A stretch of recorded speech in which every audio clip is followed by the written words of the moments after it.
Hey everyone, welcome to Co-Medicine. I'm your host, Dr. Sarah Boston. I am so excited to introduce our next guest, Velina Taskov. She is a veterinary nurse, as they call them in Australia, because she's Australian. She is a veterinary technician in the Kelowna, British Columbia area. She's also a successful professional stand-up comedian. She's absolutely hilarious. I loved my talk with her. She actually is one of my inspirations for this very podcast, so I was thrilled to have her come on. We talk about veterinary medicine. We talk about how it's kind of hard to be in this profession sometimes.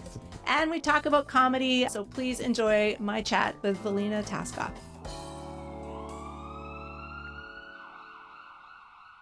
Welcome, Velina, to Co-Medicine. Thank you, Sarah. Thank you so much for having me. I'm so excited to be here. I'm so happy to have you. I want to tell you, you actually were part of, I don't know if you know this, but you're part of why I thought of this podcast, because was it 2 years ago or? It was 2022, May 2022. Okay, 2022. And you and me and Ted Morris, we had the first and last, the latest only veterinary comedy festival at a conference. Yeah, in Edmonton. It was amazing. In Edmonton. We need to do it again. We definitely need to do it again. They called me and they were like, hey, do you want to come to our conference and do comedy for an hour? And I was like, no. And so I was like, I will call back up. And so I know Ted really well. Ted Morris was on. And then I got to meet you. And it was so much better. It was one of those moments where you're like, the sum of the parts is greater than the whole. Like having the three of us together, not only because I didn't want to do a whole hour of comedy, but in front of a nurse, but like having us there together, I was like, it was so much better than, it was like so great. But well, I was like, a powerhouse. I loved it. Yeah. I loved it so much. So yeah, we definitely need to do it again. And also it was a good lesson for me. It's like, no, like more is better, bring more people into it. And then I was like, I want to like create this community. Like literally this is what happened. I had so much fun with you and Ted at this conference. And I was like, I want to create this community of these healthcare professionals. Now we can't just do veterinary medicine because then so the pool is small. Yeah. It's small. It's wonderful. It's excellent. Just small. So I had to open it up. But that is like literally coming back from that conference and meeting you and working with Ted. Like it's kind of what started. I'm so glad. This. I'm so glad that I could be part of the inspiration. I never knew that could happen. Yeah, you were. And at the time you were podcasting. Yes. And I was on your podcast. I found my hat. Oh, I love that. I love that. Yes. It's called a cool hat. I Killed Your Dog podcast, which is very, very dark. Very dark. We are macabre people. Very macabre. There was a lot of vowels there. But yeah. Yes. So yeah, we'll get into it. We'll talk about your podcast. But I loved meeting you then. I'm so happy to have you back. Now, I like to start Co-Medicine talking about your day job. So you are a veterinary technician in Kelowna? Correct. And working in specialty?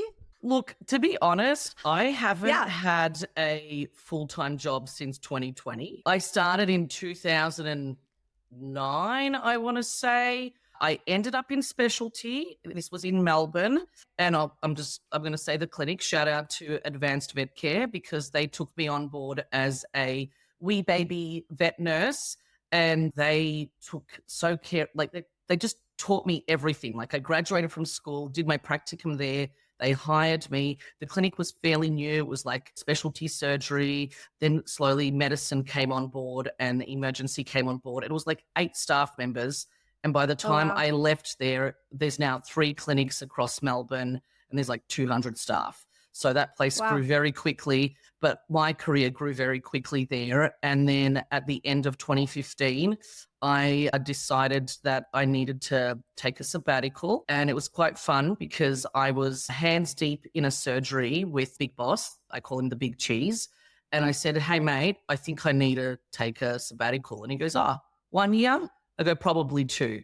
And I applied for my Canadian visa or whatever, working visa. And I had gone to Kelowna once on a whim. And I met, what did I do? Okay, so when I travel, side story, when I travel, I always go to like a different vet clinic on my last day just to see how they do stuff. It's really random. Like I went to Japan and I just looked up a clinic on the map and I went, this one's close to me. And I'd call them up and be like, hey, I'm a vet nurse from Australia. And I go visit them and just see how they run their day. I bring them some chocolates because who doesn't like chocolates at the vet clinic? And then I get to see what different countries, how they do stuff. didn't realize this isn't normal because I was from a teaching hospital. So we had people visiting all the time. So I just created myself a teaching opportunity. I happened to be in Kelowna for snowboarding. I think it was 2013 or 2014. And I was 28 years old maybe or something like that. I was close to 30. And on my last day in Kelowna from snowboarding, I looked at a map and I went, this clinic looks good. It's next to a lake. And I walked over and I went, hello, I'm Velina. Here's some chocolates. Can I just hang out with you guys for the day? And it was like a small practice, like 2 vets, GP clinic. And they're like, oh, we love you guys. One of the vets there this is how small the community is. One of the vets there had just graduated from Sydney. And she goes, oh my God, you're from Australia. I'm Canadian. She's like from Penticton. And she goes, I just graduated from Sydney. And I was like, I don't care because I'm from Melbourne. And I said, oh, but our new intern just graduated from Sydney. Turns out they knew each other. They went through rotations together. We became friends. And then a year later, I was like, I'd already been working in specialty. I think it was like, 6-7 years. And I was a bit not bored, but I was like, oh, is this what I'm going to do? I'm running the surgical department as, lead nurse. And I was just I don't even want to say bored because I still loved my job, but I was like, I need to go and explore things. And I've always wanted to go live overseas. So yeah, I was hands deep in this abdomen with my boss. And I said, and he's into skiing as well. I said, I'm going to go to Canada, I think. And he goes, all right, we'll see you in like a year or two. Anyway, I processed my visa in 3 weeks, packed up the dog, packed up my stuff, and I left.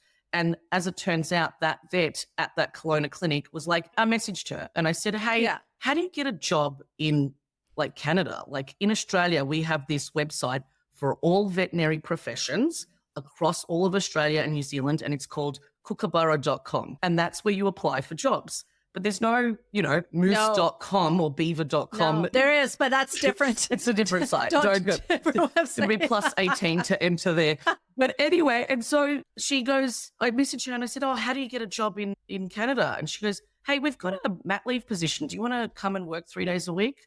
I was like, done. So I got my visa in 3 weeks, packed up the dog, and jumped on the plane. I didn't know a single soul in Kelowna. I found an apartment right next to the clinic. It was fully furnished that allowed pets. And I worked 3 days a week, 9 to 5, which I'd never done before. I'd never worked in GP in Australia. I've only ever done specialty. So I was used to like 12-hour shifts, no break. And they're like, hey, we closed the clinic for an hour for lunch. And I was like, what's lunch? So civilized. I'd go snowboarding the other days, and then that mat leave position finished. And then someone else got pregnant because you know how it is in the vet clinic. And so then I did another year. And then by that stage, my visa was nearly done. And I messaged my boss. I said, I'm not coming back, mate. And I applied for permanent residency. And then I worked my way through the emergency clinics in Kelowna. I got my permanent residency. I've worked like as a locum probably across, 10, 12 clinics across the Okanagan. And then when I started comedy in 2017 or 2018, by the time it hit 2020, I was like, that's it. I'm going to just do comedy. And I just locumed. Basically, I've just locumed for the last 4 years. Ever since I got my permanent residency, I just locumed around. And now it's like I work whenever I get called in, and the rest of the time I just kind of am on the road and I chase that. And I go back and forth to Australia every couple of years. And when I do, I go back to my clinic.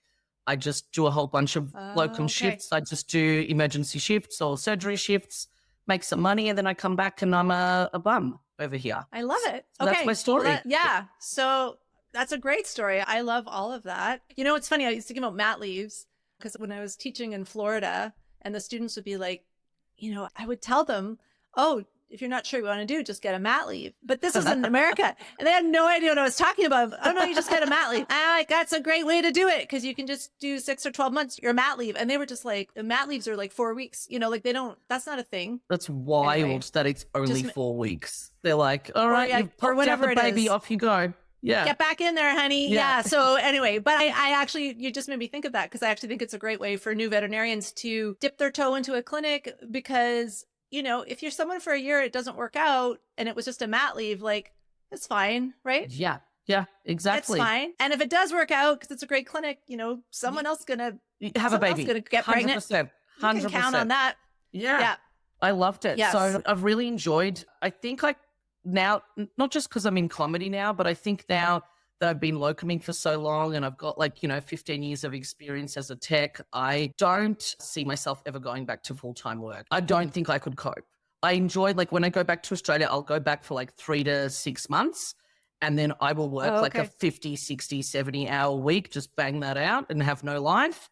And then I come back here and then I'm a lot more relaxed and then I just work when I have to. I find that to be more conducive to my lifestyle versus, I don't know, just doing the, every day, go to work. I just feel really bored with that, even though I really do love vet med. Yeah, that speaks to me.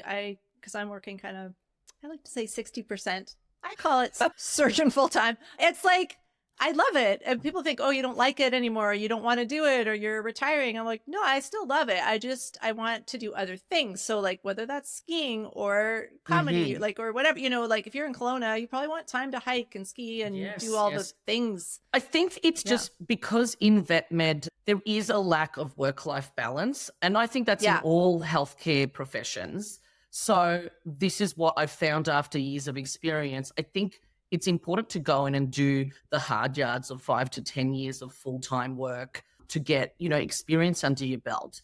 Now I feel like where I'm at is it doesn't matter what gets thrown at me, which clinic I go to, what kind of work is it? Is it crazy, emergency work, or is it a sleepy GP clinic? All of that is beautiful to me because I have a better balance. And so, when someone goes, oh, I would get bored if I did GP, or I would find, emergency too intense. And I'm like, no, I like all of it. It's more about how much of my energy am I devoting to something that I love before I start to hate it. Yeah.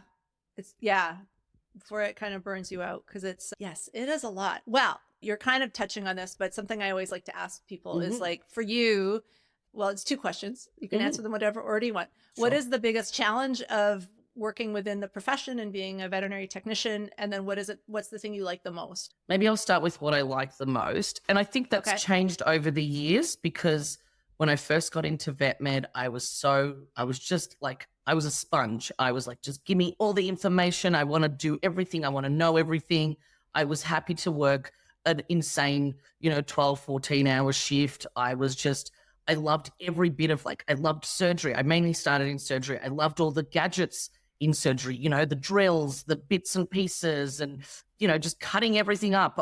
Not in a psycho way, but just all that type of stuff. I was just like, hey, there was a satisfaction in a dog comes in that's hit by a car, you've got a smashed up pelvis or a broken leg, and you get to see that come back together. And then you get to see that owner take that dog home. And there is this fulfilling, and here's the thing, as a tech, they don't know your name. They don't give a shit about who you are, but in your soul that you helped and that you saw that thing come in broken and it's pieced together.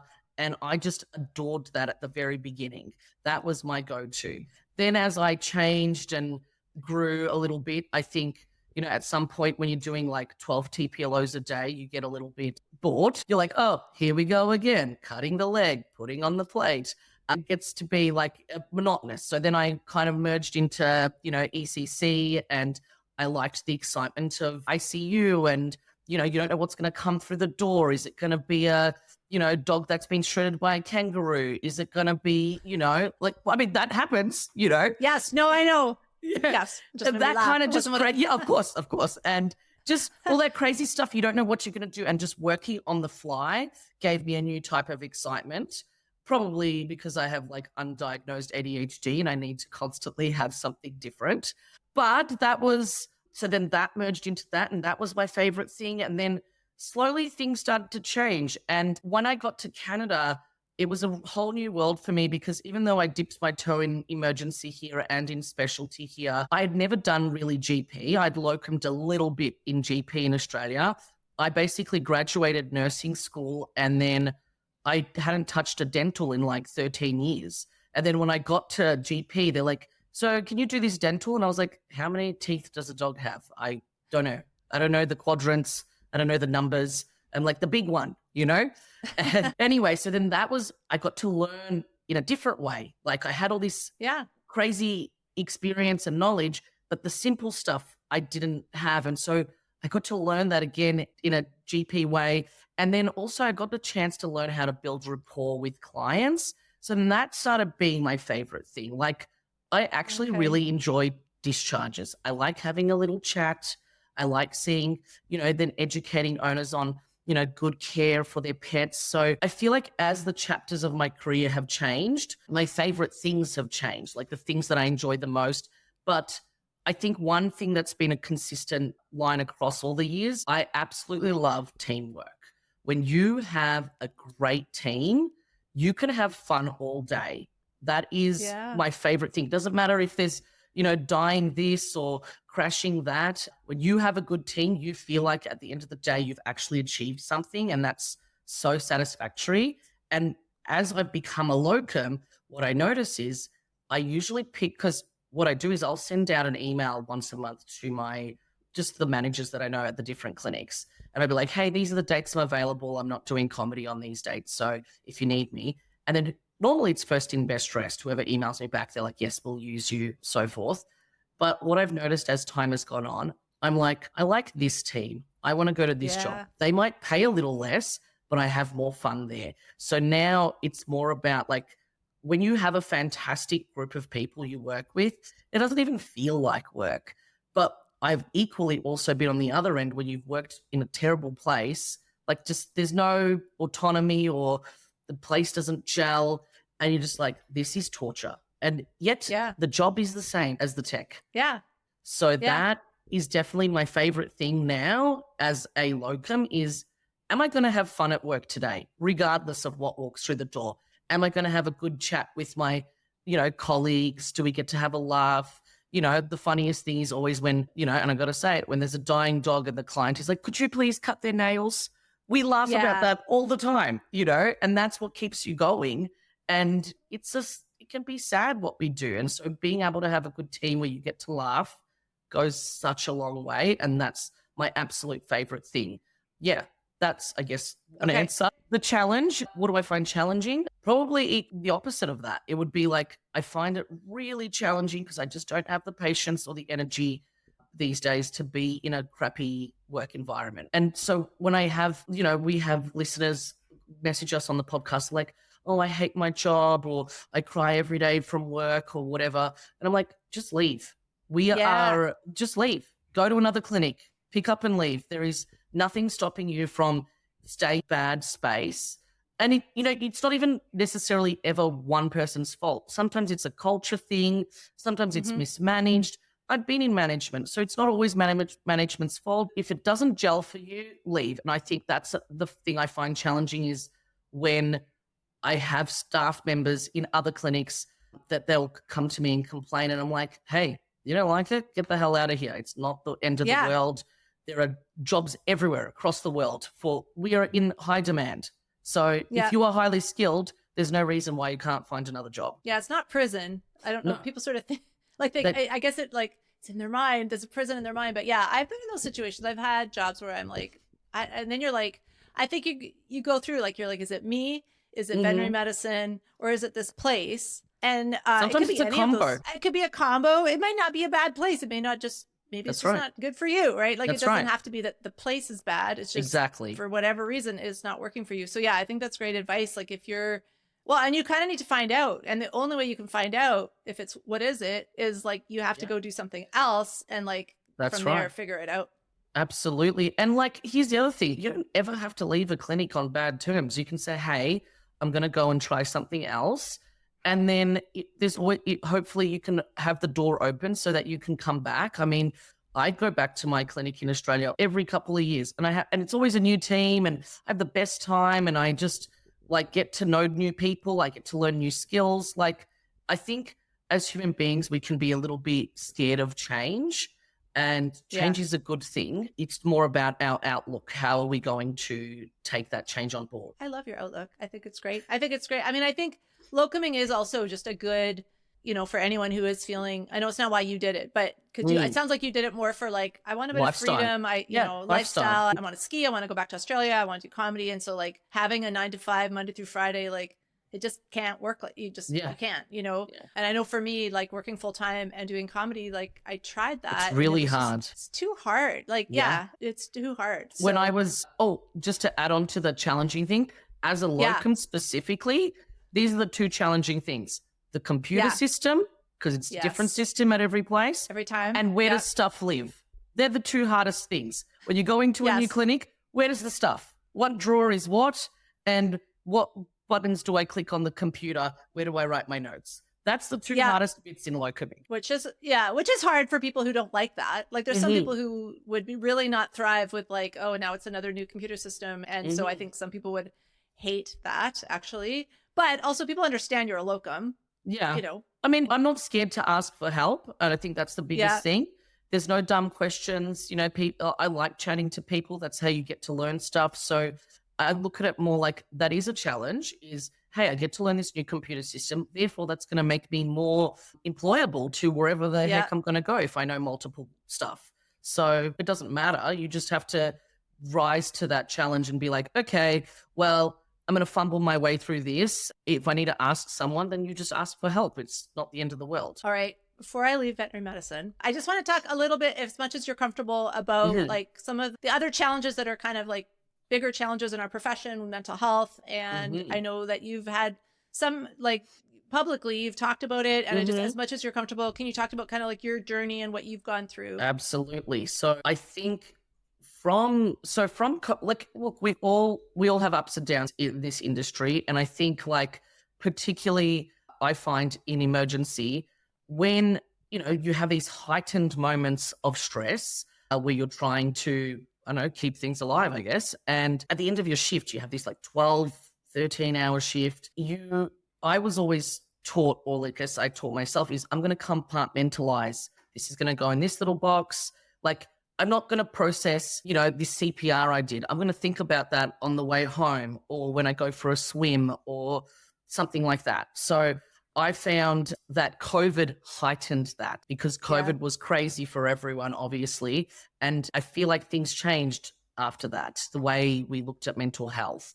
And a funny thing was we were considered essential, yet when you drove through the McDonald's, they'd see you in scrubs and they go, oh, are you a nurse? And you're like, yeah, vet nurse. And they're like, oh, no, you don't get the food for free. You're just animals, not people. And you're like, oh, McDonald's, you really dropped the ball there. I have a joke about that because I'm always like, we're the profession everyone forgot to thank, because they'd be listing off. Yes. They would list off everyone. They'd be like the nurses, the doctors, the teachers, the garbage men, the food workers. And yes, we need to thank all of them. And I'd be like, we're essential. No. Yeah. I was even worried we weren't going to be essential. I waited, like this was in Ontario. I don't know what it was like in BC, but like waiting for the list to come out about who was going to be essential. And I was like, and I think we were like after the liquor store. The liquor store is essential. I will give the liquor store was deemed essential. Those workers were deemed essential. Everyone had to get alcohol. And then it was like also, I mean, I don't even think it was alphabetical. I think it was like liquor store and then like veterinary professionals. Yeah. You're like, oh no, what if Fluffy's sick? Oh shit, I guess we better make them essential too. Yeah, exactly. No, what happened to me with COVID was, so I flew back to Australia in January 2020, just after we'd had that horrible bushfire that wiped out a lot of the wildlife. Yeah. And I was going back to be an MC for a wedding, which happened to be in the region where the bushfires had happened, but the bushfire hadn't hit the valley where the wedding was. It was kind of like the valley in the Okanagan, it was untouched there, but everything else around the valley in those mountains were burnt. So as I'm driving to this region, you're just seeing like street signs melted, like everything. It was like the apocalypse. You're driving through the apocalypse and then you get into this valley and it's beautiful and lush and you're like, what happened? So I'm in Australia for this wedding. I'm only supposed to be there for 3 weeks. And the day I'm supposed to fly out is the day that they shut down the borders because of COVID. And then all of a sudden I'm like, shit, I am stuck here. Kind of, you know what? I was sleeping on my parents' couch as like a 30-something-year-old. I never felt more like a loser because my whole old bedroom had been... Yeah, no, there was nothing in my old bedroom. My parents had like turned it into something else. I was only going to be there 3 weeks. And then I'm like, well, indefinitely, I'm here. So I call my old boss and I'm like, hey, looks like I'm not leaving the country for a while. Do you guys need work? And they're like, yes, please come back. And they had it was like emergency was running and they had divided the clinic into 2 teams. So they were doing team A, team B. And it was like 1 week, you'd do a whole week of work. Then the other week you'd have off. And it was in case if like one team got sick, then the clinic could still run. Because who knows, you know, it was COVID times, you know, it was another time, feels like ages ago. So I ended up being there for 5 months. And then they opened the borders middle of June. And I got the first flight out of there. I was still paying rent in Kelowna because I didn't know when I was going to come back. My dog was still in Kelowna. This is the first thing that went in my head. I was like, your dog. So my dog, I had this staffy named Jackie, and she'd been with me since I was 20 years old. She'd come across the country. She'd been with me through everything. And I left for 3 weeks, and I left her with like my roommate, and she was off work. She was a bartender. So she's like, I'm not essential. So she stayed at home with the dog. And when I left, she's an older dog at that time. I was like, oh, you know what? I'm just going to do a quick blood work on her before I go. And then I saw her like liver enzymes were a little bit elevated. I was like, you know what? I'm going to put her on some like SAMI or something, like some liver protectant. And I'll retest the blood when I come back in 3 weeks. If there's changes, I'll do an ultrasound. Anyway, I get stuck there for 5 months. I come back and I see the dog. She's bright. She's happy. But I feel her abdomen and I can immediately feel a mass in there. And I was like, shit. So I have to quarantine in my house for 2 weeks. And the Canadian government, I don't know what it was like in Ontario, but in BC, they're like, you're going to have to quarantine in your house. And I said, but I live with another person and we have 1 bathroom. They're like, that's okay. Just wipe down surfaces. I was like, this is the dumbest quarantine ever. And things had opened at that time. So she was going back and forth to work at the bar that she was working at, yet coming home and I have to stay home for 2 weeks. So I just hung around, hugged the dog. And then the first day back, I go to work. I put her on the x-ray table. I take an x-ray. I can see a 10 centimeter mass. It's a liver mass. And I was like, shit. And then within a month, we did diagnostics, ultrasound, liver aspirates, comes back as a cellular carcinoma. Yeah, exactly. Yeah. And so it was operable. So I had booked her in at a specialist that I knew in Vancouver. The day before we were to drive out, she had free fluid and it was, it burst. It was bleeding. I was like, that's it. You're not a surgical candidate anymore. So I euthanized her the night before we were supposed to drive out to Vancouver. I did it in the backyard and it was you know what? It was sad, but it was kind of a funny story. I had all my friends around and we said goodbye and it was bittersweet, but she's at peace. But I basically had a month with her after COVID. And so that just kind of spiraled after that because you have this crazy time for 5 months where people were mean. People were so mean and so awful. And we're just doing our best. We're still equally staffed as what we were before. It's just that now there's a 5-hour wait at the clinic, Because everyone got a dog. Everyone got a dog. And they're like, oh, no. Well, can't I, and you'd have someone that would get mad at you because they're in an emergency waiting for like 5 hours because their dog's ear is itchy. And you're like, because they can't go in to see their GP. So they come in, they wait. Yeah. And honestly, I feel like a lot of people just went to the clinic just because that was an excuse to get out of the house. And I never thought about that. Yeah. And because I had this one lady at 2:00 in the morning, she came in, her dog was barely sick. Okay. It was bright as a button. She was dressed head to toe in the most beautiful outfit, like boots, knee-high boots that were like velvet and a coat and makeup done. I was like, it's 2:00 in the morning. I know nothing's open. What has happened? And I think she just wanted to get out of the house. And then she got mad at me because her dog's foot was a little bit sore and she had to wait. Like it was a 5-hour wait. And I just, you know what? If they were mean, I was equally mean back to them because I was like, this is the only place you can be. And so she'd like, I can't believe I'm waiting for 5 hours. And there's other people waiting in the room. And I said, ma'am, I have things actively dying right now and you are wasting my time. Okay. So either sit down or get out.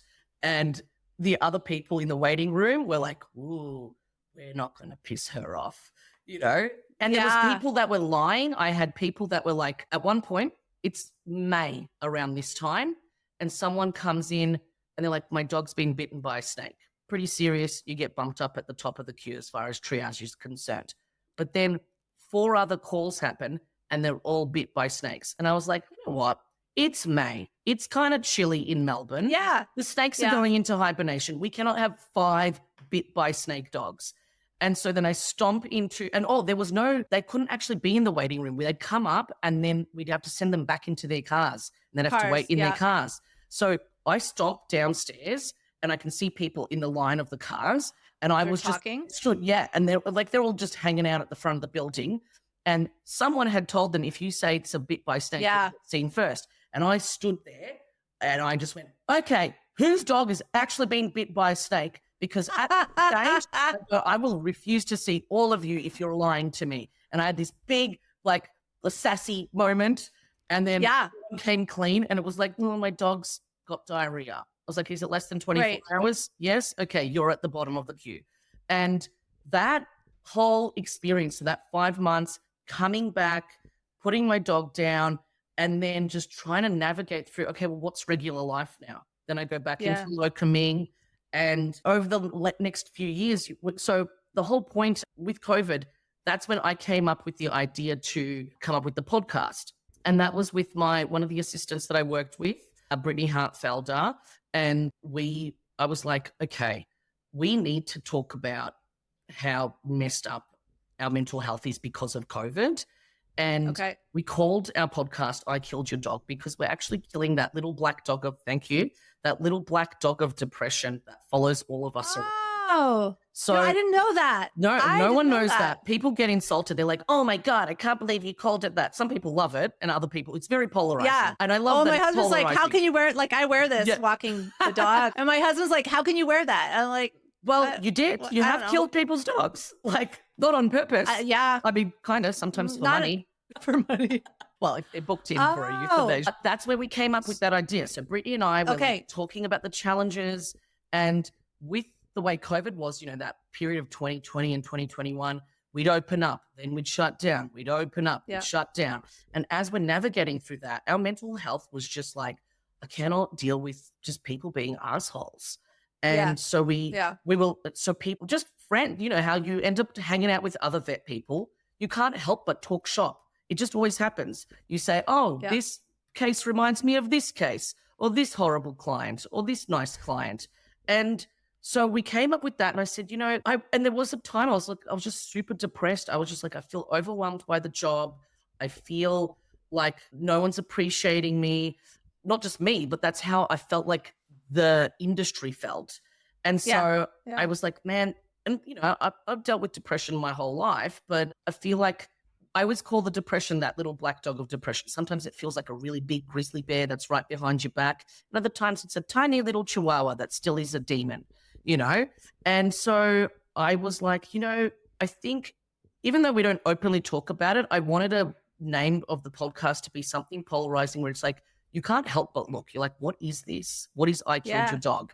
And in a way, it's like, most of the podcast is us just exchanging stories, interviewing other people, and getting drunk, because that was a coping mechanism at the time, But the truth is that stemmed from my poor mental health. And because Brittany was a fairly young assistant, she used to be a student of mine when I taught at the college here in BC.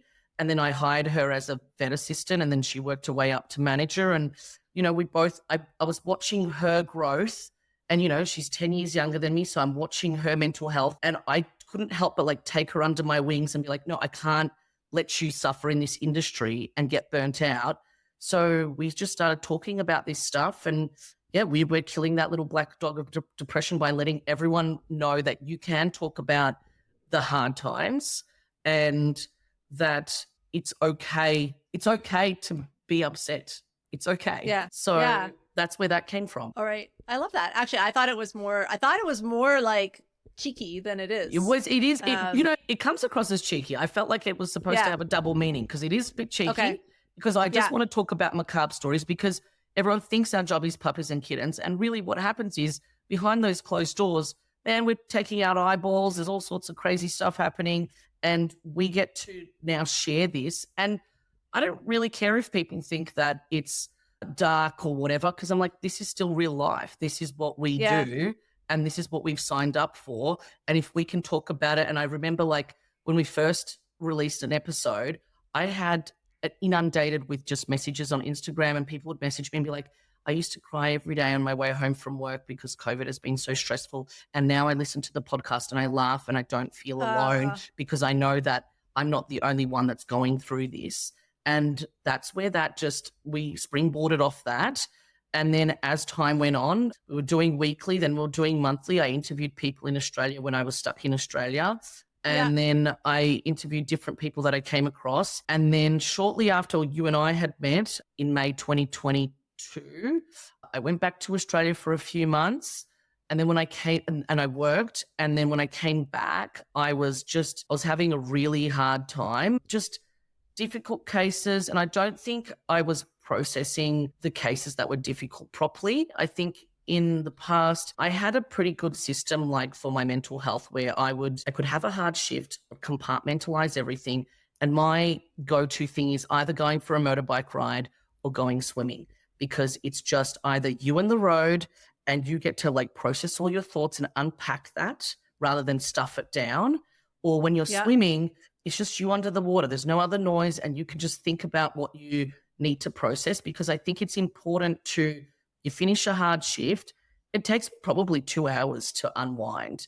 And it's not just go home, turn on the TV mindlessly. Sometimes I just have I have a little drink. I sometimes have a cheeky cigarette, and I think about every single case that I had that day and I unpack it. And then I know that then that door is closed and it's done. And I feel free from the pressures and the stresses, and knowing that like I did the best I could today. And, things lived, some things didn't. I helped that person go through that hard time and so forth. I think what happened to me this last time when I went to Australia, I didn't do that. I didn't do any of that. I was just head down, worked, I'd come home. I wouldn't do any of my decompression methods, or even sometimes just sit in the bath and think about the stuff. And I didn't do any of that stuff. And so then I came back to Canada after like a 3-month stint. And I just had 3 months worth of stuff that I just shoved into a box and never opened. And it just snuck up on me. It was like, regular stresses. At that time, I was producing 8 shows a month in the Okanagan. So I was working 4 days a week at this point. Even technically as a locum, there was someone on mat leave or whatever. So I was working 4 days a week at the clinic. And then that would be like a Monday to Thursday kind of thing. Then I would produce a show Thursday, Friday, Saturday, Sunday. Then the following week I would work, but then I'd be on the road doing shows for other people. And then the next weekend would be again the same sort of thing. And I was just sleeping 4 hours a night, just trying to hustle really hard. Comedy was going great, but like my mental health was tanking.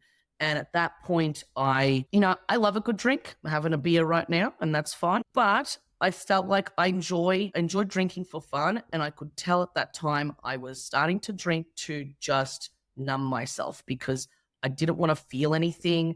I would wake up without a doubt. Doesn't matter if I went to bed at, 9 p.m. or 3 a.m. I'd wake up at 5 a.m. and have a nightmare.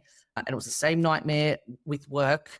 And it was just really intense. And I was like, something's wrong. I'm not coping. I'm not doing well. And at that point, I just wanted to go see a mental health care professional, and it's like $200 a pop here. And now as a locum, I don't have benefits. And so I'm like, I can't afford paying $200 every week. People are doing it tough now. And this was all within this was 2023 at this point, and I'm really struggling. And I go, you know what? I have to go home and seek asylum.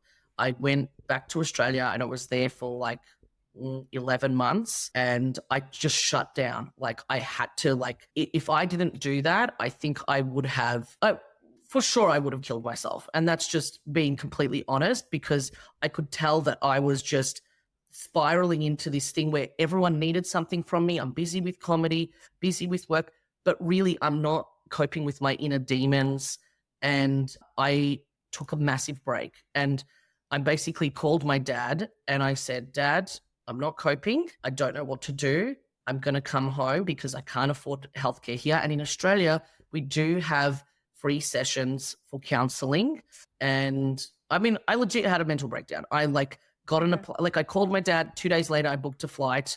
I left the dogs that I have now. Now I have 2 Cavaliers. I left them with Brittany, my co-host, and I basically caught a plane home, got to I stayed at my brother's house, and I basically went to therapy. I quit drinking for a good chunk of time, and I was just like, I knew I needed help, and I couldn't do that with I didn't have a good enough support system in Kelowna. I have great friends here. I have a lot of good people that were willing to help, but they didn't know how to help. And I couldn't continue to like stay here, pay rent, feed myself, I just couldn't function on a daily basis. Yeah. And I was spiraling, and I kept accepting, like, someone goes, hey, do you want to do a show? I'd keep saying yes, but really that's not a solution. As much as we say, comedy is therapy, it's not. It's unhealthy. No. Okay. I basically went home.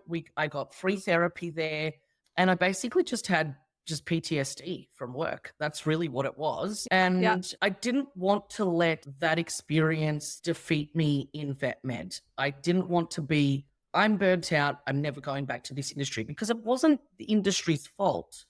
It was me not doing the good things that I needed to do in order to cope with it properly. It's a kind of job where you need to be really honest with yourself and unpack the difficult days.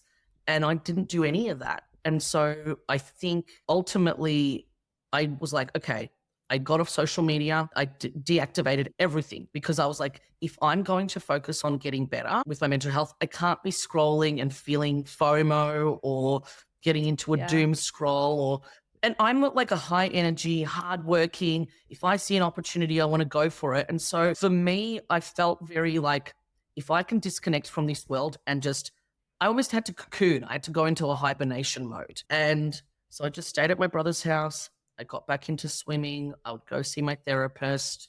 I didn't even tell anyone in Australia that I came back. I just, like, my immediate family knew, my couple of best friends.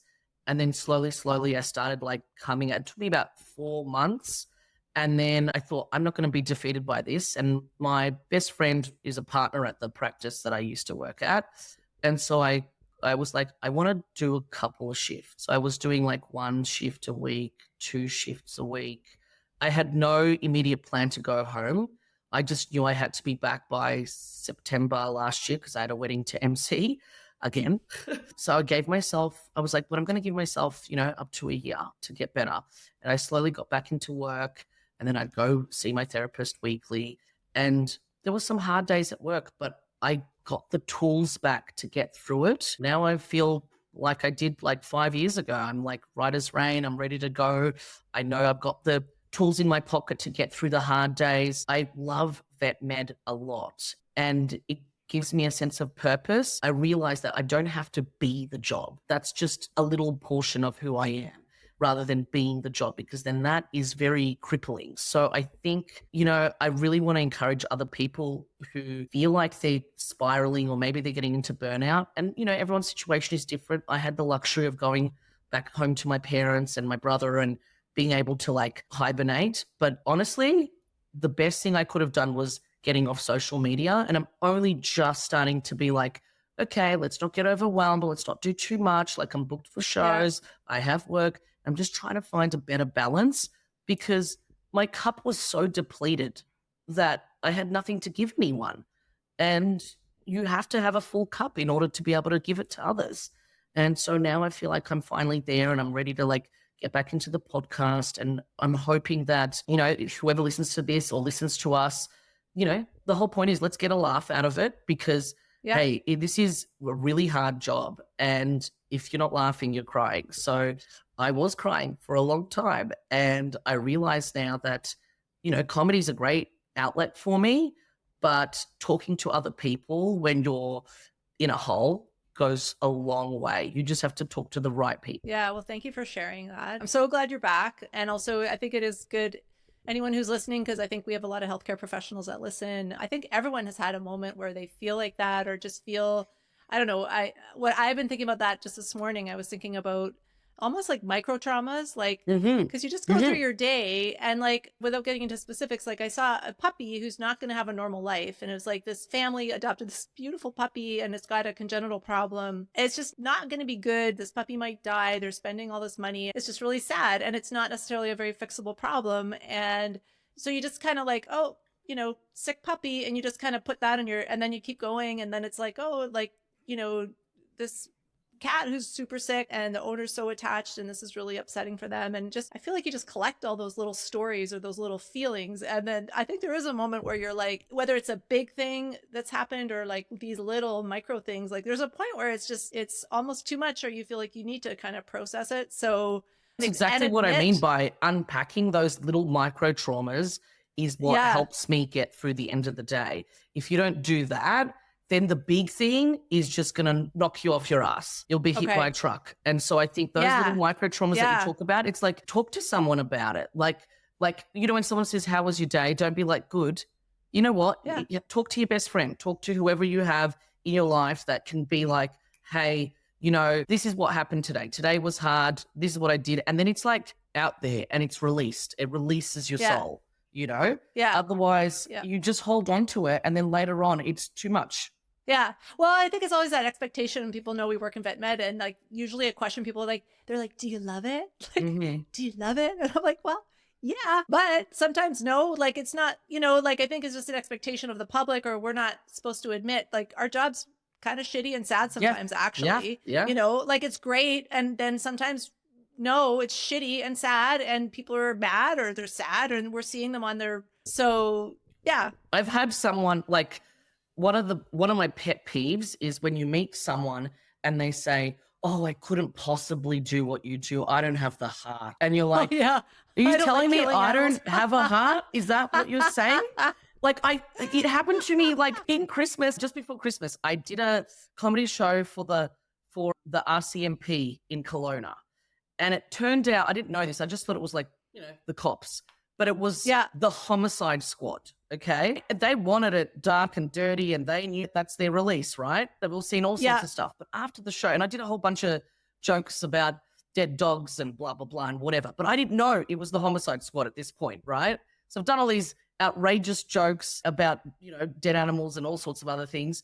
And this one person afterwards comes up to me and they're like, oh man, that was so funny. But you know, I could never do what you do. My heart would break. And I was like, you see dead people every day that have been murdered. I was like, what are you talking about?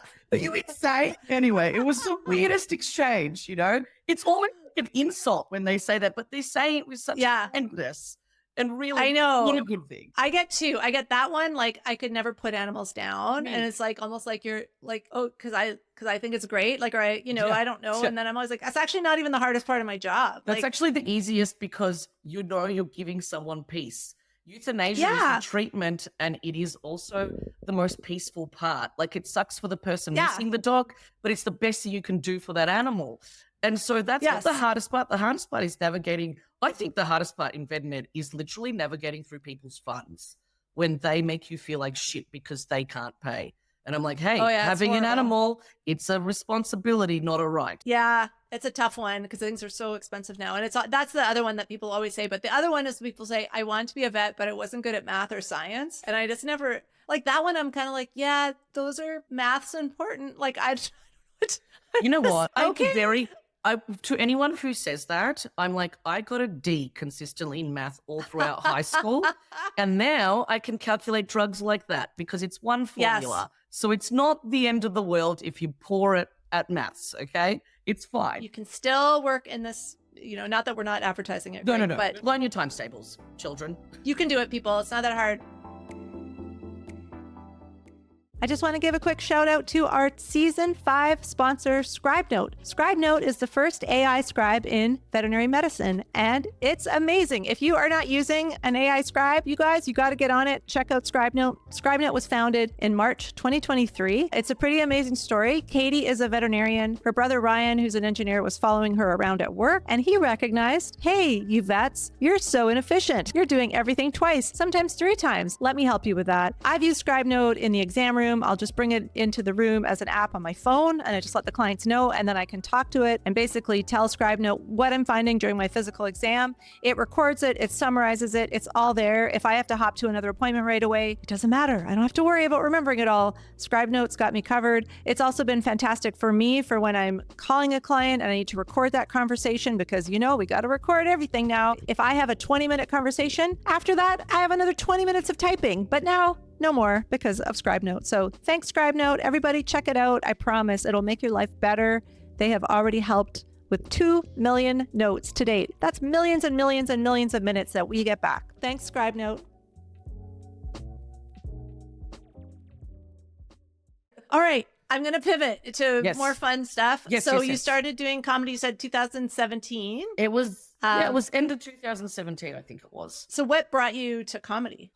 I don't know. I've always been a mad comedy fan. That was definitely like basically when I'd go to different cities, when I'd travel, like, people go and see museums. I would go to a comedy club, whether I was traveling by myself or whether I was like with someone. I'm like, no, I just want to see what the local act is. I don't care if it was like at a crappy little dive bar or if it was at the Comedy Cellar in New York. I would always go and watch comedy. And every year since I was maybe 13, 14, basically as soon as we were allowed to go to comedy shows, my brother would, when the Melbourne International Comedy Festival would happen, he'd buy me tickets. It was always a kind of around my birthday. So I'd pick 3 acts: an international act, an Australian act that was well known, and then someone that was nobody knew. You just pick at random and just see how they do. And that was a thing that I did for many years, all throughout until like my late 20s. And I always thought, it'd be cool to like write something. I was working night shifts here in the Okanagan at one of the emergency clinics. And it was always just like me and another assistant, and we weren't very busy. So I'd be like always writing jokes, just little jokes or stories. It was usually more stories. I didn't really understand joke form exactly, but I'd write stories and things that would happen, or just funny interactions like at the clinic. Like I had someone come in with an empty poo bag and they're like, this is my dog's breath. It's really smelly. Can you tell me what's wrong with it? And I was like, you know what? I think it has halitosis. And they're like, is it serious? I'm like, yes, it's going to die. And they're like, no, your dog has bad breath because it probably needs a Dettol. But, I'd write little stories like that down. And then I would practice them to my assistant and be like, what do you think of this? And I had gone for about 6 months. I'd religiously gone to watch every Thursday night at the local comedy club here in Kelowna to watch, because it was free. I'd go watch the open mic. I'd go by myself. Sometimes I'd go with friends. I'd just sit there and watch the local acts and be like, I could do this. I could do this. And so then, I just started writing stuff. And then late one night on my night shift, I was on Tinder and swipey swipe. And I see that there's a guy on there that's a comedian. And he's terrible, by the way. We're good friends now, but he was not a good comedian. And I was like, oh, this guy sucks. Maybe it'll be fun to like shoot the shit with him on Tinder. So I swipe right. We match. And then he invites me to a show, but he doesn't know that I've gone to a bunch of shows. So I go to the show. He bombs on stage horribly for 5 minutes. It was embarrassing. And I'm sitting with my friend, and he still had the balls to come up to me afterwards and be like, do you want to hang out after this? And I was like, oh, absolutely not. And really? Yeah. And I was like, you suck, dude. And he goes, oh, what? And I was like, look, I just feel like I've watched your act before and you've got this kind of frat boy thing going on and you kind of suck. And I think you need to write some new jokes. And I was very, to be honest, obnoxiously forward. And he goes, well, I don't take advice from people who aren't comedians, which is the correct answer, by the way. Yeah. Because now that I'm a comic, I'm like, if someone did that to me, I'd be like, shut up. You don't know anything. Right. And he goes, I'd like to see you try better. And I was like, all right, I'm going to come to the next open mic. That show was on a Saturday. I went to the next open mic on the Thursday. And that whole week on my night shifts, I was practicing what I was going to write. I had my 4 or 5 minutes, whatever it was, which 5 minutes is a horribly long time when you first get up there. You think the world is just never ending.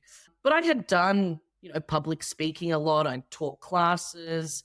I was, in a teaching hospital. So I didn't really have a problem with public speaking. It was more just, am I going to remember the jokes? And I went up there on that Thursday and I feel like I did good. At the time, I was like, oh, I killed. Everyone thinks that. But really, in hindsight, I've listened back to that recording and I was like, oh, that was uncomfortable. But I think I did well enough that it gave me the confidence, and I got off stage and the manager at the comedy club was like, hey, you've got some chops there. Do you want to come to comedy more often? You should come to the next open mic. And he goes, what's your social media? And at the time, I never, ever had any social media. I was big on not having any social media. Yeah. And even when I moved overseas, I didn't have anything. I was like, if someone wants me, they can call me. And anyway, he goes, well, if you want to be a comedian, you're going to have to jump on social media. So I made a Facebook. I joined the local comedy group. And then I went every week religiously for a year to every open mic. I'd go to all the shows on the weekends. I was hooked. I had this feeling when I got off stage that first time, I was like, this is what I'm supposed to be doing. I love this. I love telling stories.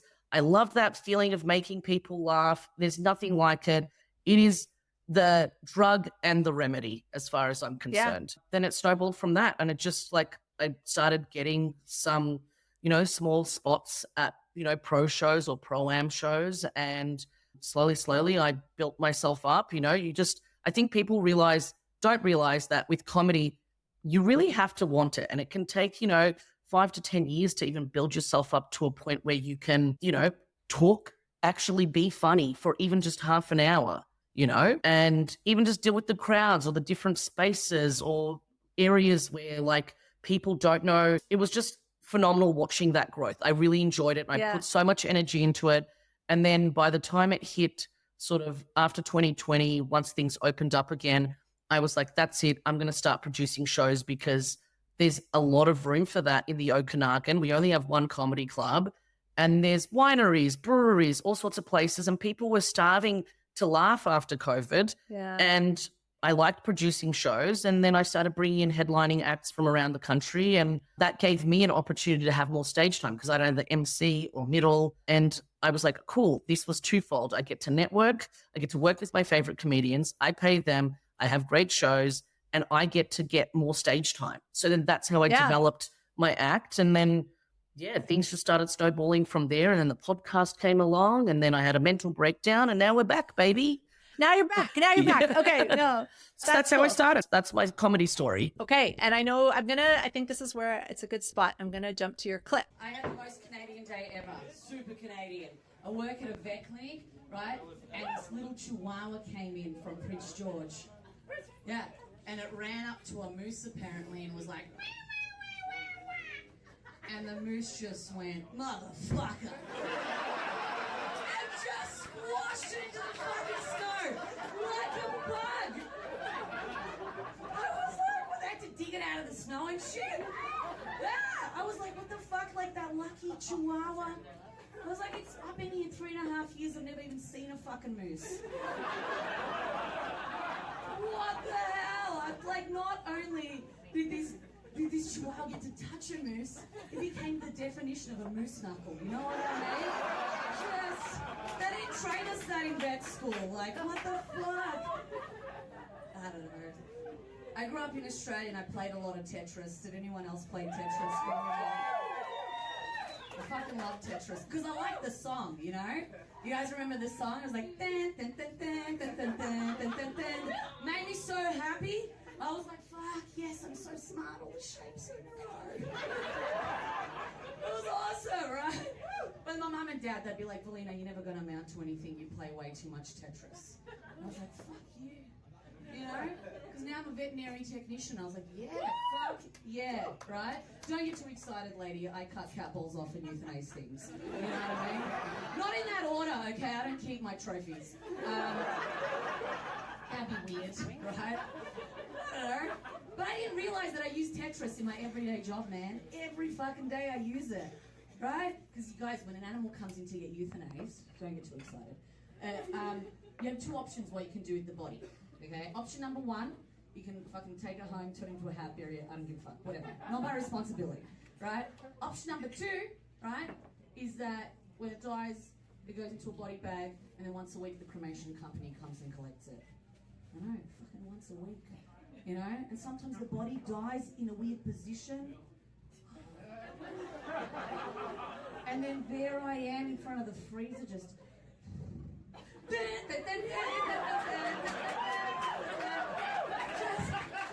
That was great. Thank you. Oh, I'm so glad you enjoyed that. I did. I loved it. I mean, I'm assuming you came up with that at work. Yes. The Yeah. story behind it is, I mean, look, unfortunately, sometimes the freezers do get full at work. Yeah. And I was like, this is the worst game of Tetris ever because it's just blocks that you're trying to put in. Yeah. And yeah, I guess that joke developed from a Nice. horrible experience. Yeah, we are. Well, I mean, I think it's just showing like comedy is kind of capturing absurd moments, right? And then Yes. trying to build on those absurdities. Well, if we didn't which laugh happen. at that was so uncomfortable and horribly sad trying to figure out what was what and putting it all in the freezer. And I Yeah. think we were laughing because it was so that's our natural reaction, you know, to like a Yeah. horrible experience. Because if you don't laugh, you're like, I'm a bad person. Yeah, or this is off. This is It's uncomfortable. awful. This It's is so awful. uncomfortable. Yeah.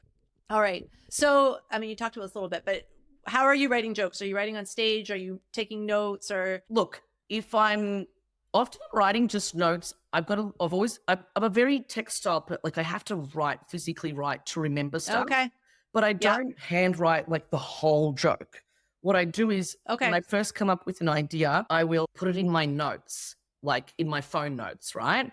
So Yeah. I'll observe something and then I'll put it in my notes. But sometimes I have like actual work things in my notes. And as I'm scrolling through, I'm like, is this a joke or is it something I actually have to do? Right. So, and then I'll just think about it. Like I wrote this one line. Oh, this happened at work. One of the vets that I have pretty good like rapport with, I'm always teasing him about stuff, but then he always gets me back by asking me to do like crap jobs. Right. So okay. he comes up to me one day and I'd been razzing him all day about something ridiculous. I don't know, it was maybe his pants or something. Anyway, and then he comes up to me and he goes, hey, could you please go and do a blood pressure check? I need 5 blood pressure checks on a vicious dog in room 3. And I turned around and I was like, oh, Patrick, I would rather skin myself and roll in salt. He starts laughing and I was like, hey, that's actually pretty funny. So I just wrote down the line, I'd rather skin myself and roll in salt. Now, I have no idea where this joke is going to go, but I think that line is funny. And so as stories happen, or as things happen in my life, I'll just write down little dot points like that, something that's funny, something that made me laugh or something that made someone else laugh. And then the joke will come to me, you know, afterwards. And sometimes it can take me 2 years. I'll have like one line that I'm thinking of that's like in the back of my head. And then an event will happen or something, like, because I'm more about observations and more about stories. So something will happen to me. And I'm like, that's where that line is going to go. And so then that's how I piece my stuff together. So it'll start off as a note in my phone. And then later I will sit down and just almost journal. It's not even really, I'm not even like joke writing. I'm just like telling the story as if I was writing a book. And then I'll add a tag or this is funny or it's got more to do with, observation. That's sort of how I come up with what I'm thinking of. Awesome. And you've had a lot of success with your comedy. You've been on CBC. Yes, so that was a big deal for me. Yeah. Yeah. Well, it's a big deal. I think I was actually like, I think I had met you and then I was just driving. And then I was like, wait, that's on the CBC. Oh, that's so cool. Yeah. Well, I was so nervous about that because what I really did want to do was my dead dog Tetris joke, clean it up. Yeah. But I really wanted to do dead dog Tetris as my first CBC recording. But when I'm brand new, so I had to submit. So someone had suggested me and I had to submit and I had to write it out word for word. Yes. Exactly what I'm going to say, which is terrifying because you never say anything word for word. You have to tag here, dot point, whatever. Right. And so I'm like, oh no. And so I submit the Tetris thing clean. Like I had no swearing, you know, tried to make it a little bit more fun. And they were like, do you have anything else? And I was like, oh man. No. Because I they really, and I was like, fine. And so then I was associate talking. that. Okay. Yeah. I associate that clip with you. Like that's when I think of you, I think of that bit. But anyway, okay. That was one of my very, very first jokes. Like, it was like within the first 6 months, I came up with that joke. And I haven't done it in a long time now because I feel like I put it to bed. But I wanted to do something animals and vet and stuff. And anything I had just wasn't, it's not that it wasn't funny. It was just like, you know, it's supposed to be really generic, essentially. That's what they wanted. And, you know, I'm a baby comedian at this point. So I'm like, okay, I'm just going to, like, I spoke to my friend Tim Nutt lives out here. So Tim was, he's a professional comedian. And I said, look, what should I do? He goes, do something that in 10 years' time, it's still going to be relevant. And so I ended up doing a bunch of jokes about wine touring, animals. I had this one joke about, actually, I was so disappointed. I had this one line about sharks that slipped my mind. I was so nervous because I was in this stage and it's recording and it's a big deal. And I was talking about the difference between guns and sharks. And the one line that I had, which was like a tag about sharks, I was like, oh, you'll notice when I say the word shark, I add like 6 or 7 A's to the word. Without a doubt, someone in the audience goes, shark. And I'm like, yeah, you did it. You can't help yourself. Shark. Yeah. That's an Australian way of measuring because the Americans have the imperial system and the Canadians try and have the metric system. But in Australia, we have vowels. So if I'm like, Nice. Sarah got in by a shark, that's a 6-meter great white right there. That's big. That's how we measure.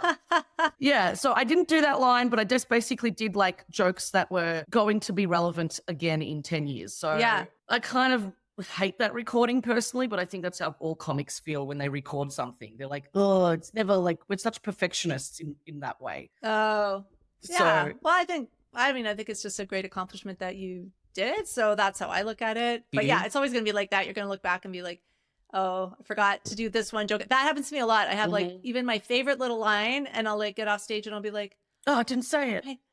got my favorite line. And like, people like, that was funny. I'm like, but I forgot the best joke. And then I'll have to like tell, like, here's the best joke. I forgot to tell it. Yeah. I feel like it's impossible for comics not to have imposter syndrome. I think that's just how we are. Yeah. Well, I think we give it to each other too a little bit. I don't know what your scene is like. Yeah. I'm in Ottawa now. It's a little friendlier. It's a little milder. Yes. I was in Toronto. It's just a little more competitive there, I think. How many comedy clubs is there in Ottawa? There's 3. There's like Yuck Yucks, and then there's the Laugh Lounge, and then there's Absolute. Oh, sure. And then obviously there'll be other little bar shows that people put on. Yeah. Yeah. Now I'm a Yuck Yucks person now, so I've not ventured. A AAA Yuck Yucks comic. What does that mean? Oh, that was like a big deal back in the 80s. Someone told me if you were a AAA Yuck Yucks comic, that was like a big deal. And I was like, what is that? And they're like, it's not relevant anymore. It doesn't matter. No one cares. Okay, see, I don't even know what it is. But I mean, it kind of means like if people ask me to do other shows, I'm like, I don't think I'm allowed to, but I don't know. I still don't know. Anyway, I should ask. No, it's better to ask for forgiveness than ask for permission. That's true. That is true. Okay, well, I know. Thank you for being so generous with your time. Absolutely. I have just a couple more questions. Yes, please. I don't know if I know the answer to this or not, actually. Sure. Sometimes I get a vibe. But okay, so if you could do stand-up comedy full-time, like your creative work, your podcast and your stand-up, that's full-time. You make the same amount of money as you do in veterinary medicine, so it's not a financial thing. So it's not a lot. You're like, vet tech, comedy, Canada. Fair. It's all good. All fair. But it doesn't affect your quality of life or your standard of living, whatever. Would you leave veterinary medicine to do comedy full time? Or do you, and I know you're still trying to like kind of find your feet again. So it may be hard to answer, but like, do you like doing both and having that balance of a locum and comedy? Or would you just say, you know what, I'm just going to be a comedian full time? I've thought about this and, you're not the first person to ask me that.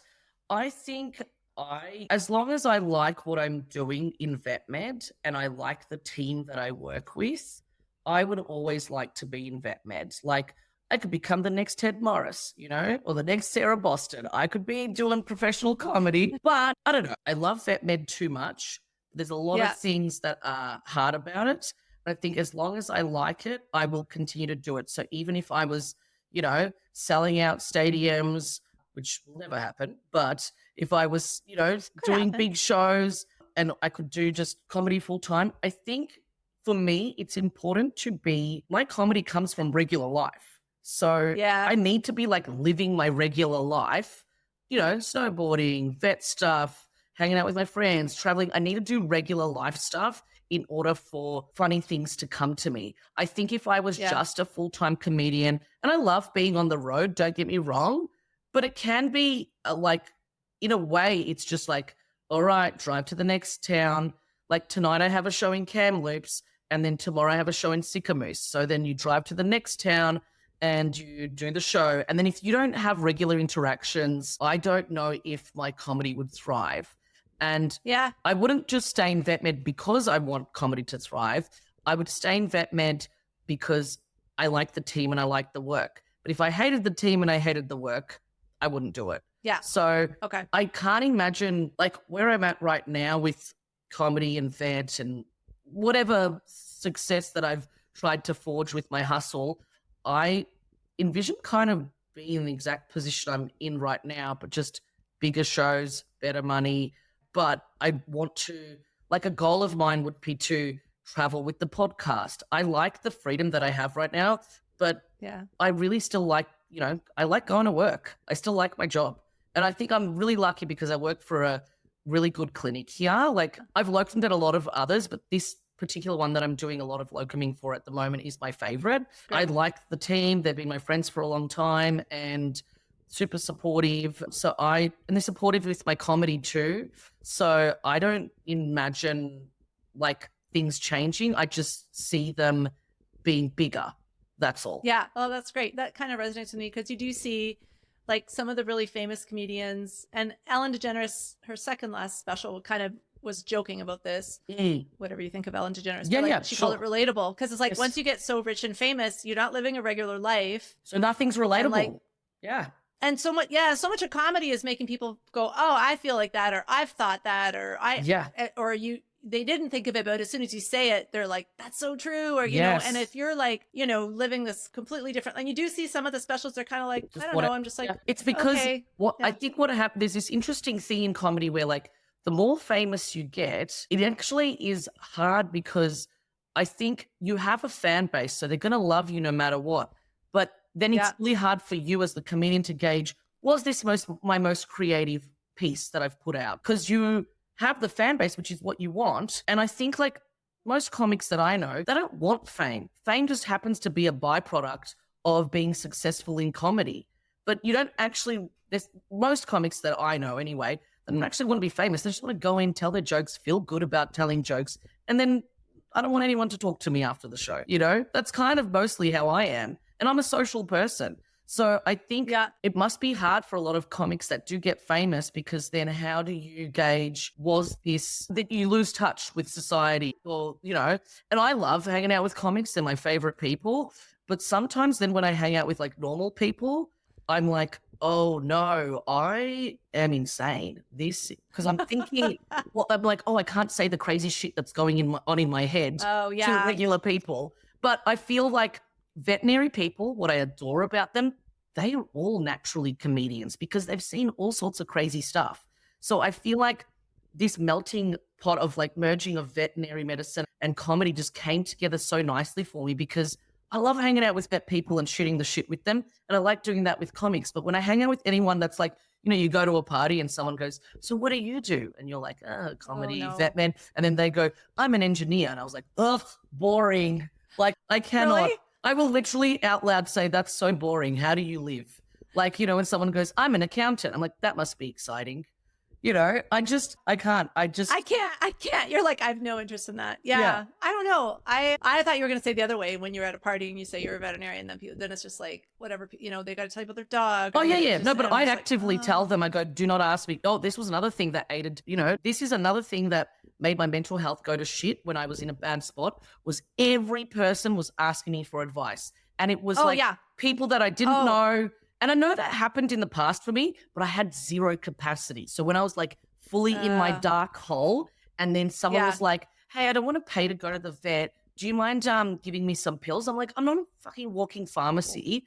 And I was, so I made this massive post on social media where I was like, no one asked me anything about their dog. I will fucking kill myself, not in those words, but I was that close. I was just like, do not ask me about your pets, okay? You can call an emergency clinic. They are 24 hours. They will talk to you over the phone, And I was just at my wit's end when people ask me for advice. So now when I'm at a party and someone goes, I actually don't like telling them I'm a comedian. I prefer not to because then they're like, dance, monkey, dance. Tell us a joke. Oh, it's true. I hate that. I'd rather go, look, I'm a vet tech, And then they'll start talking about their animals and I'll tell them, I go, if you keep talking, I'm going to have to charge you $50. And then they kind of laugh and I'm like, no, really? I mean it. And then they're like, oh, you're kind of mean. And I was like, you know what? Do you want me to give you the wrong advice or do you want to just go to your vet? Because I just start giving out wrong advice. What someone would be like, oh, my dog's got a lump on its leg. And I was like, oh, you're going to have to chop its head off.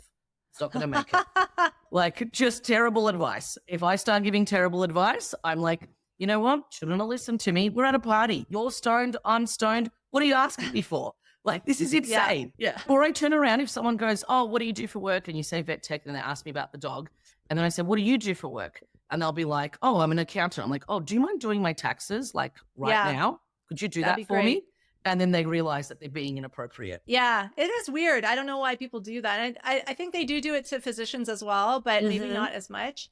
But I had a moment where I was like, felt like I was getting DMs on Instagram. People were messaging me on Facebook Messenger. I was getting emails, and people on LinkedIn were finding me. And so it was like this mix of people I knew, people I didn't know, industry people. The other one that got me was like, I'm sorry to say this, but veterinarians would email me for help with their case. Like, but then they would be the ones who would want to be paid for their work too. And I was like, dude, like this is so, you know what I mean? Like I was just like, yeah, but then you feel like an asshole. And also people think I'm nice, Velina, which I don't know why. So they're like, Sarah doesn't mind. I think everyone's like, Sarah doesn't mind. Sarah doesn't mind. I'm like, no, I do mind because it's now I have like 20 messages in a week about this. And never my family or my very close friends. They were the ones who'd go to a vet. And I'm like, why didn't you talk to me? You're like, I don't want to bother you. Yes, that's what my cousin was like. Her dog got attacked by another dog. And I said, you have to tell me these things right away. Yeah. And she's like, oh, but I know how much it bothers you. I'm like, you're my family. Not you. Yeah. I go, it's my dog's wife's second uncle's goldfish that bothers me asking me. Yeah. It's the or some rando that you went to high school with that you're just like, oh my God. And I felt like it was always like, the undertone was, is my vet screwing me? Like it was always like this, like, you're going to catch them. And I'm like, no, I'm not. Like first of all, no interest in that. And second of all, like, if you don't like your vet, go to a different vet. Like, you know, if you don't trust your vet, you shouldn't go to them. Like, I don't know what to tell you. And, no, 100%. Yeah. That was definitely, they're like, I'm never going to throw a vet under the bus. Even if I did what they did was weird, I'd be like, that's one way of treating it. So if you're not happy, you could change vets. Like if you're not tied, you're not tied to them. Oh, anyway, that's fine. Yeah, no, absolutely. Right. I'm on the same page with you. We've made it to the last question. Yes. This is the last question I ask all my guests on Co-Medicine. So again, this is not to me. This is not to the listening public. It's just directly to Ken Jeong. I really am trying to get him on the podcast. It's probably not going to happen, Velina. I know. I love it. I would love to have, I would listen for sure. Ken, you're very funny. I don't know if you're still good at medicine, but the only way we can find out is if you come on this podcast with Dr. Sarah Boston. Okay. Get your butt out there. All right. That was great. Yes. I got really close. Last season. I did. I got close. Matt Eisman texted him live. Did he reply? There was a response. Yes. And there was interest, but it has since fizzled. It has fizzled, but you know, it's a new season, so you never know. I love this. Well, Ken, make sure that you polish up your stethoscope and your microphone at the same time, and then we'll see you on Co-Medicine. Okay? All right, Velina, it's so great to see you. I'm glad that you're doing better. I'm glad that you came on the podcast. I want to do a show with you, so I can probably get out west to see you. Well, I will come out to Toronto if I have to, or Ottawa, I should say. Okay. I might hold you to that. Yeah. Okay. Well, anyway, stay in touch with me, and thank you so much for being on Co-Medicine. Appreciate it. Thank you so much, Sarah. Bye. And that wraps up another episode of Co-Medicine. Thank you so much for listening. It is great having you here. If you have been listening to Co-Medicine from the beginning, thank you. If you're new to Co-Medicine, thank you, and welcome to our Co-Medicine community. It is wonderful to have you here. I want to just give a shout out to Mark Edwards, who wrote the music for Co-Medicine. He's a comedian, an actor, a musician. He's going to be famous, you guys. And then you'll be like, is that the same Mark Edwards? And I'll be like, yeah, he's my friend, you guys. I know him. And he wrote the song. He's amazing.